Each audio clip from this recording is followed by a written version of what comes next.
លោកជំទាវបណ្ឌិតពេជ្រច័ន្ទមុនីផ្ដាំឲ្យយកការជឿចាប់ពីការឈ្លានពានធ្វើជាមេរៀនកសាងប្រទេសជាតិឲ្យរីកចម្រើន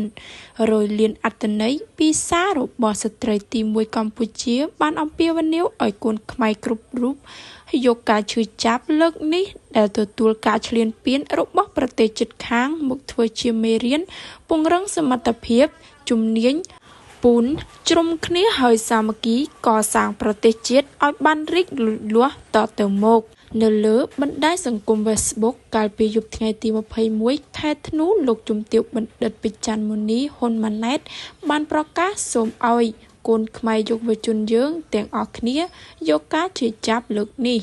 ប្រែក្លាយទៅជាការខិតខំប្រឹងប្រែងរៀនសូត្រពង្រឹងសមត្ថភាពរបស់យើងម្នាក់ៗ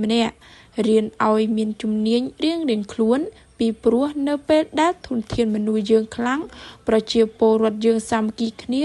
យើងនឹងកសាងប្រទេសយើងឲ្យលូតលាស់បានតទៅទៀត